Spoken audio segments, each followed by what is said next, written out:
सबसे पहले मैं लालगंज के तमाम जनता को, तमाम मेरे बड़े बुजुर्ग को मैं प्रणाम करता हूं। मैं आदित्य कुमार राजा, मेरा ग्राम सराय हुआ।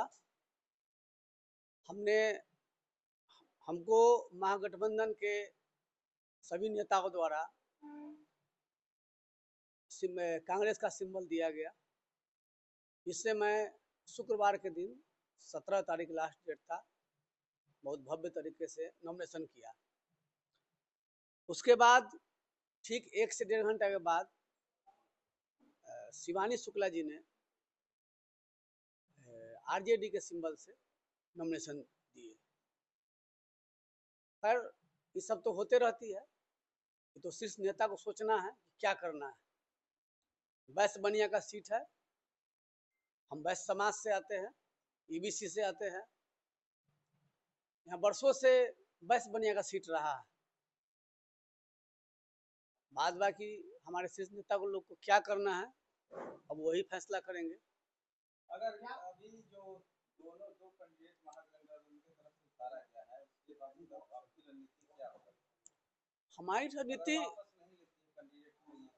हमारी रणनीति साफ है। अति पिछड़ा हम है, अति पिछड़ा पर हम केंद्रित है।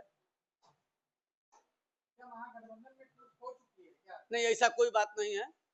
हमारे ऐसा बात नहीं तो फिर एक ही सीट पे पूरे बिहार में महागठबंधन बोलती है कि हम अलग अलग सीटों का बंटवारा करके चुनाव लड़ रहे हैं, तो फिर एक ही सीट पे दो उम्मीदवार क्यों उतारा गया कांग्रेस और आरजेडी की तरफ से? आखिर जनता किसको वोट देगी? महागठबंधन को समझ करके कांग्रेस को देगी या आरजेडी को देगी?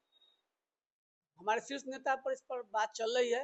आज सांझ में मीटिंग है, आज शाम तक फैसला हो जाना चाहिए। अगर मान लीजिए कि लालगंज में अगर कांग्रेस और आरजेडी अलग अलग लड़ी, तो फिर आप लोग का क्या मतलब एजेंडा होगा? किस प्रकार से आप लोगों के बीच में जाइएगा? किस प्रकार से वोट मांगिएगा? किस आधार पर मतलब वोट मांगिएगा? काम के आधार पर वोट मांगेंगे। हमारा तो सानिध्य रहा है कि हम विकास का कार्य करेंगे, और हमारे छोटे भाई जो जिला परिषद तमाम जिला परिषद अध्यक्ष है अभी वर्तमान में, उन्होंने करके दिखलाया है। जो 20 साल में कार्य नहीं हुआ, उन्होंने 20 साल में कार्य नहीं हुआ, उन्होंने मात्र 1.5 साल में उससे ज्यादा कार्य करके दिखलाया है। ये तमाम जनता जानती है, लालगंज की जनता जानती है कि उन्होंने क्या कार्य किया है। मैं उनका बड़ा भाई हूँ। हमें तो मौका मिला, हम आप ही लोग के बीच के उठ के आए हुए हैं। क्या रणनीति पे आप चुनाव लड़िएगा? मतलब लोगों के बीच में क्या करिएगा? जनता को क्या अपील करिएगा कि हाँ आप हमें मतलब शिक्षा के सुधार में या जो भी मतलब विकास है, शिक्षा है, और जनता जनार्दन होती है, जनता ही भगवान होती है। ये जितने भी चुनाव होते हैं उसमें जनता मालिक होती है। आपका 5 मुख्य एजेंडा, चुनाव जीत करके अगर आप आते हैं, विधायक बनते हैं, तो आपका सबसे पहला 5 मुख्य एजेंडा क्या रहेगा कि हम लालगंज की धरती को इसमें ये एजेंडा सबसे पहले 5 एजेंडा पर ये काम करेंगे? सबसे पहले तो शिक्षा पर ध्यान देना है हमको।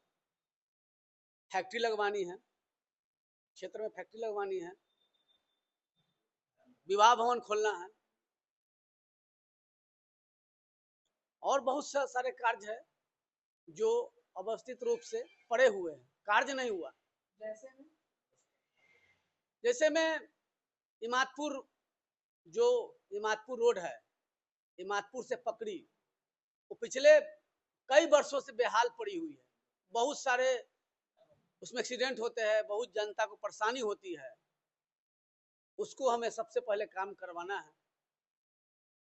एक सवाल रहेगा आपसे, जैसे अभी लालगंज विधानसभा में कांग्रेस से आप उम्मीदवार हो गए और आरजेडी से शिवानी शुक्ला को उतारा गया, तो क्या लगता है ये जीत का कॉम्बिनेशन कैसा होगा? क्योंकि ये दो की लड़ाई में तीसरा भी बाजी मार सकता है। देखिए, हमने पहले भी कहा आपको कि जनता जनार्दन है, जनता के ही हाथ में है तो क्या करेगी। और हम जान जाएंगे कि हम जीत रहे हैं तो हम अस्वस्थ हो जाएंगे। हम जीत, लेकिन हाँ एक बात है, हमारे युवाओं हमारे साथ है, अति पिछड़ा का समाज मेरे साथ है, सभी बड़े बुजुर्ग का आशीर्वाद मेरे साथ है, और हमें कहीं से ही नहीं लगता है कि हम कहीं पिछड़ रहे हैं। हम मजबूती से चुनाव लड़ेंगे और चुनाव जीतेंगे। क्या लगता है कि जो पहले जो विधायक थे, वो पिछड़े समाज को अनदेखा किए हैं क्या? बहुत ज्यादा। वो तो क्षेत्र की जनता से आप पूछ सकते हैं, वो क्षेत्र के जनता से आप पूछ सकते हैं। लालगंज हम विधानसभा के लोगों से क्या अपील करना चाहिएगा? बस सभी लोग से यही अपील करेंगे कि अपना मत सोच समझ कर दीजिए। आपका मत, आपका निर्णय ही किसी व्यक्ति को यहाँ का विधायक बनाएगा।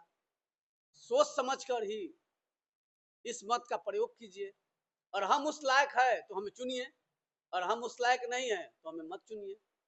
जनता जनार्दन होती है, मैं पिछली बार भी कहा, अभी भी कह रहा हूँ, सब दिन कहूंगा।